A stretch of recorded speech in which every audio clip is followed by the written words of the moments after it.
Hi, it's Sharon from Grace's Neighbor Sharon. I hope you enjoy the video.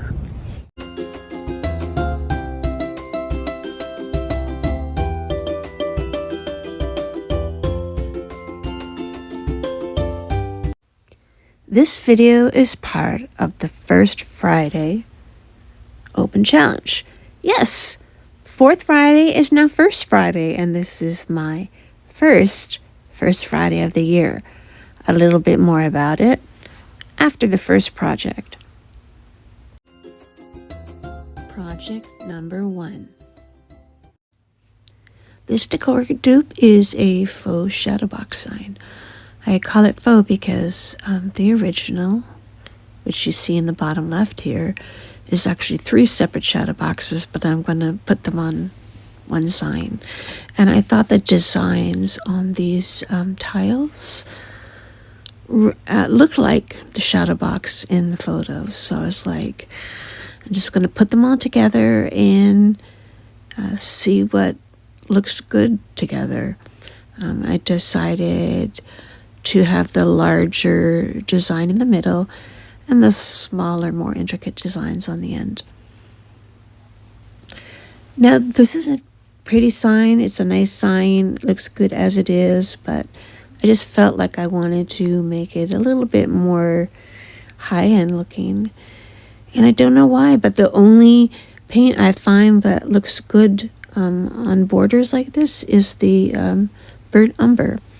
I actually tried one of my other brown paints and it just looked too reddish to me. So burnt umber it is.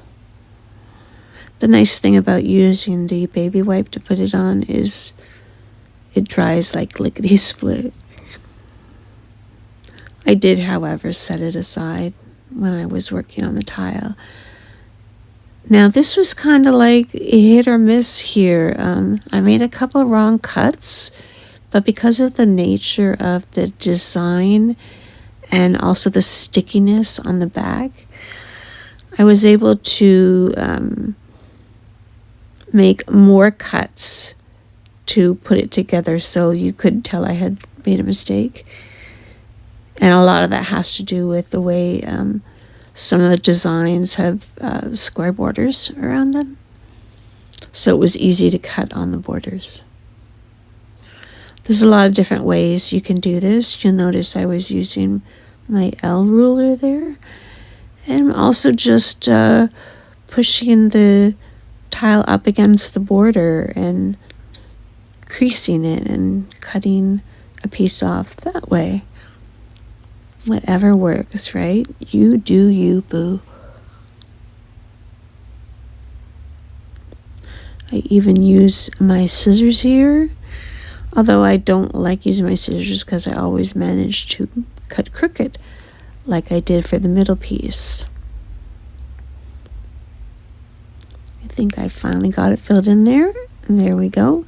And that was nice and sticky, and I just put it on like that. Now the center gave me a little bit of trouble because I wanted the exact center of the tile, but it's not a square space to put it in, so it was a little bit difficult because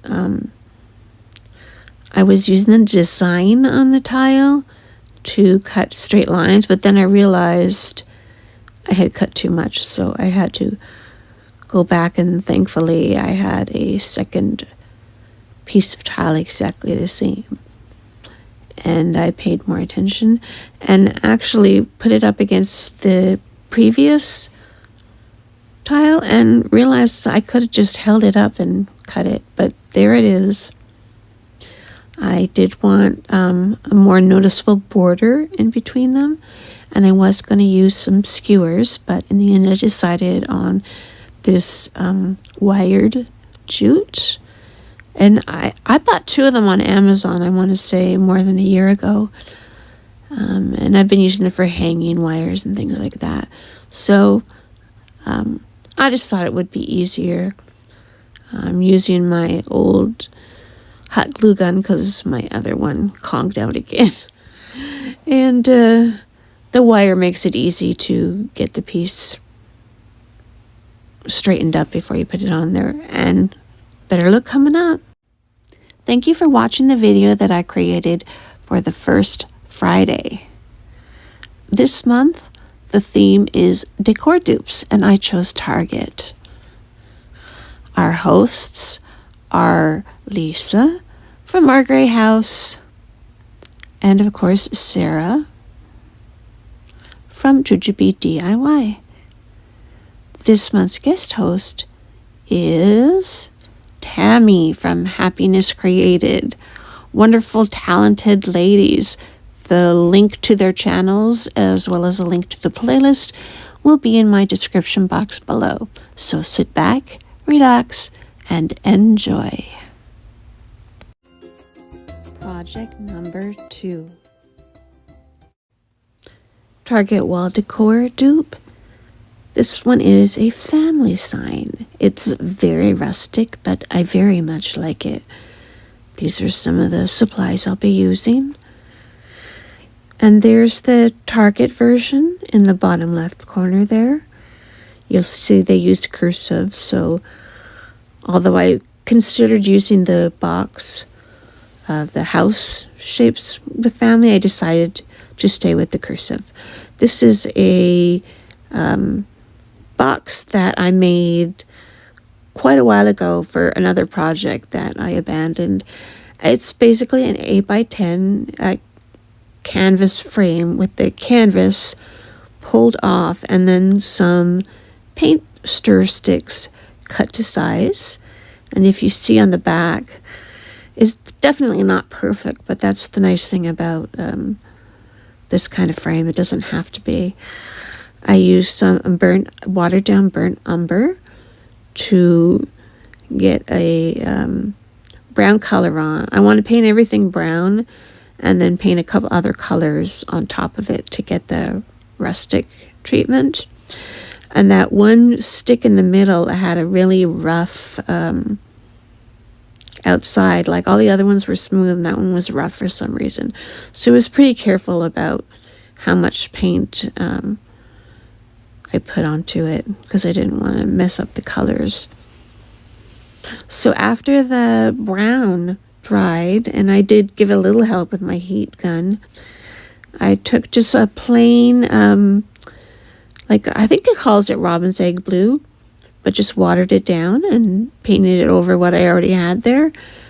And the surface of the sticks is really slick, so I'm not sure if I maybe sprayed it in the past or if that's how those sticks are, because those last thing of sticks that I got were kind of all over the place. It wasn't the best quality.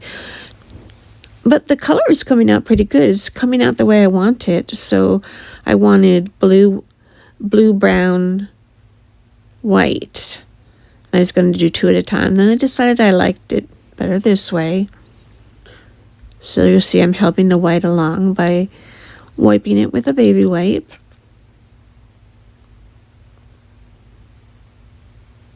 And then this paint, you'll see I'm like right in the very, very bottom, like literally touching plastic when I'm putting my brush in there.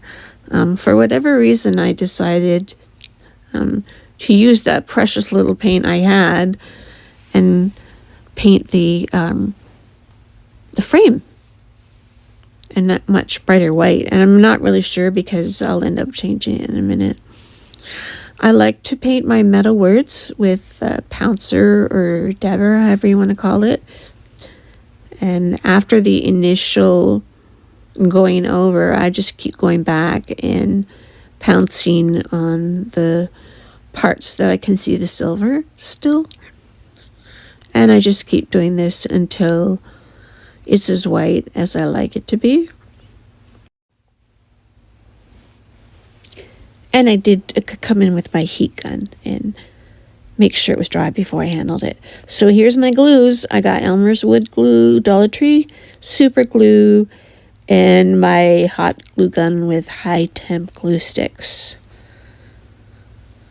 And there I am, just drying it off before I handle it. Because sometimes the paint gets on the back and you don't realize, and the paint in the back is still wet, and then you start handling it and all of a sudden there's paint all over the place. So I've learned my lesson.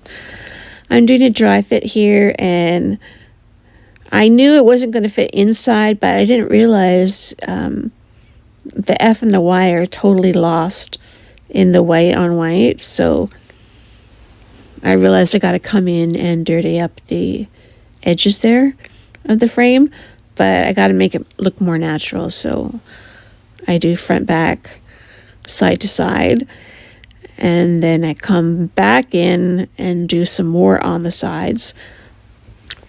I want it to look natural. Like, I want you to be able to see the word family and not realize that I worked on making sure the word pops. I'm painting on the glue here. That's the wood glue. I like applying wood glue with a paintbrush. I just get it where I want it. It's much easier and more precise. I'm using my super glue, just squeezing a little blob on each side, and then finally come in with the hot glue. And once I get that hot glue on there, I gotta work fast because metal and hot glue don't necessarily do well together, but I do like the immediate hold. So you just have to work a little quicker. So I like this, but I could use a little bit more darkness around the F and the Y there, and so I do come in and make it a little darker. And now I'm happy with how it looks, and I'll give you a better look during the final reveal.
Thanks for sticking around.